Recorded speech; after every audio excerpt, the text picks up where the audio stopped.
When Mari and I retired, many expected us to stay in London, close to urban comforts and our familiar daily life. But we chose otherwise. Guided by an old desire to live somewhere with sunshine, nature, and simplicity, we decided to move to Greece, to an island full of olive trees, sea, and people with heart. We wanted a slower life, one that had space for the sky, walks, and new beginnings. No one knew then how important that decision would prove to be. The word dementia hit the room like a shadow. The doctor was kind, calm, humane, but the word had already pierced Annie's mind. She looked at Marie. He didn't seem to understand fully. Perhaps better that way. Maybe the truth needed to come slowly. Annie was holding notes, her hands trembling. She had always been organized, now she had to organize the unknown. Her mind filled with questions. What does it mean?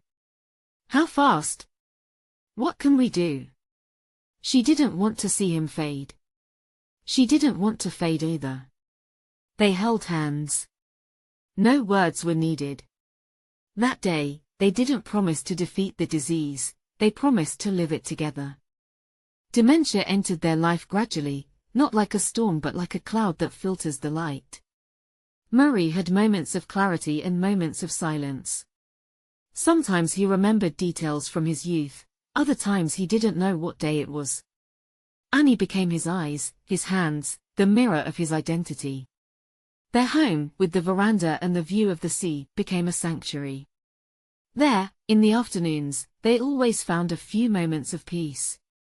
Life with dementia was no longer what they had feared in the beginning. It was what they chose to create each day.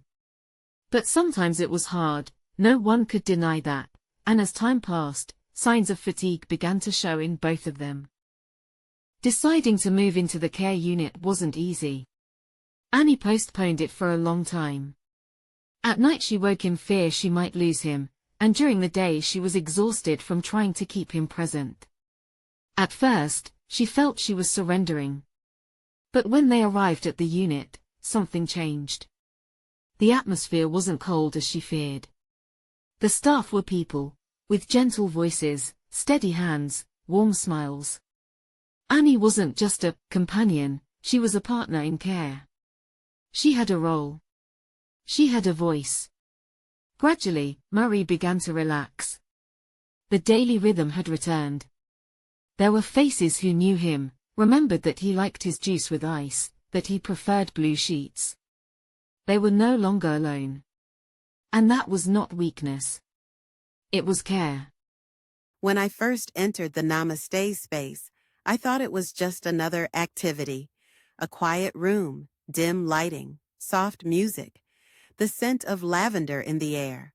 But very quickly, I realized that this wasn't just care being offered. This was a space where relationships were built. Mari, who now rarely spoke, began to show signs of relaxation when he listened to old songs, when someone gently massaged his hands with warm oil, when someone looked him in the eyes with no expectations. It was as if he awoke even briefly in a world that felt safe, familiar, and his own. I stood and observed. Eleni, the coordinator, speaking softly to him, Katerina from the nursing team, touching him with genuine care, even young Georgos, who brought the coffee, singing a tune he knew Mari liked. I wanted to be present in that same way, so I got trained. I learned that words aren't necessary. It's enough to be there. Namaste became the anchor of our day, mornings with the team, afternoons with me, a bridge of connection when language and memory had begun to fade. And no matter how far dementia continued on its path, that half hour was always a small victory, a return, a shared breath. When we started Namaste Care, we saw Marie begin to wake up again. Our morning sessions followed a gentle, structured rhythm. The lights were soft, the room quiet. We played classical music from his youth, familiar melodies that made him close his eyes, breathe slowly, and smile.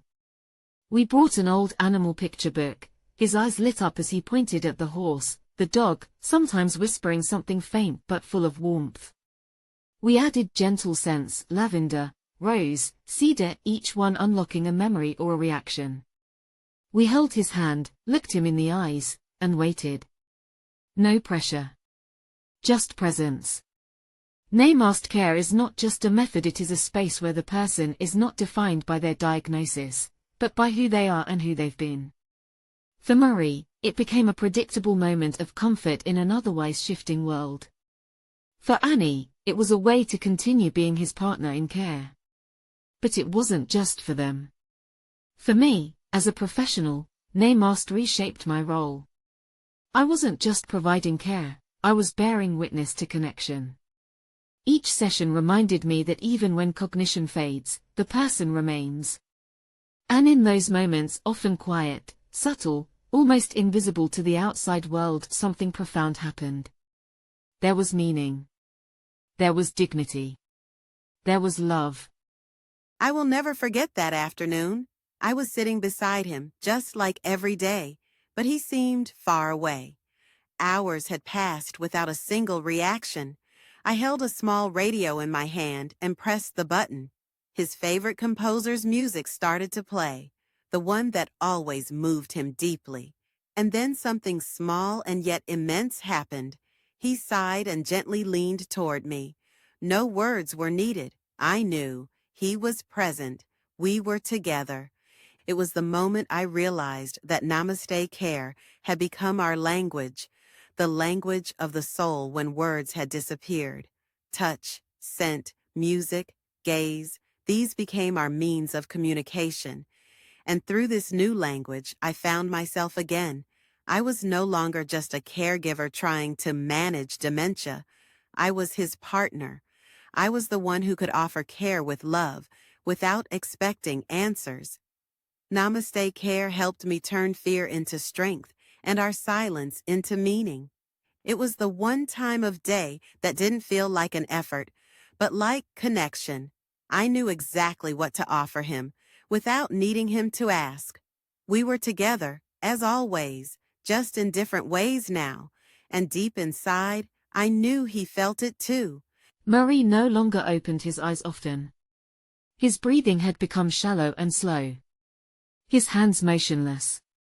He may not have responded, but Annie knew, he could still feel. She had sensed it so many times in the Namaste space. That's why we didn't stop. The team continued to care for him with the same rhythm and respect as always.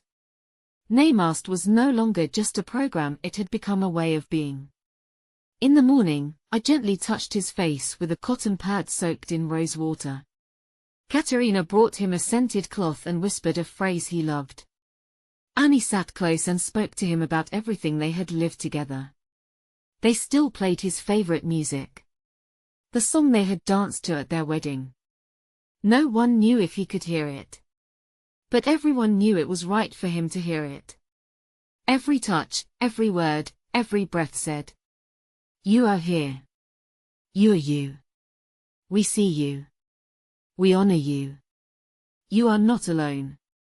And so, with that care, that light, that silent dignity, Murray left. Not with noise, but with peace. Just as he had lived his final days. With companionship. With respect. With love. That day we sat for a while on a bench in the garden. I held a cup in my hands. She sat silently beside me. No words were needed. We both knew something had come to an end. Murray was gone. Peacefully. With dignity. As if he had surrendered, not to death, but to something soft and tender, just like Namaste itself. Yet Annie didn't feel only loss. She felt deep gratitude. "We didn't just care for him until the end," she whispered. "We cared for him in a way that kept both of us present. Even when he didn't know who I was, he knew I loved him. He felt it." I listened and thought how many times we've seen this happen. Namaste doesn't only change the patient. It changes the family. It changes us, the professionals. It transforms the whole care environment. For Annie, Namaste wasn't just a program.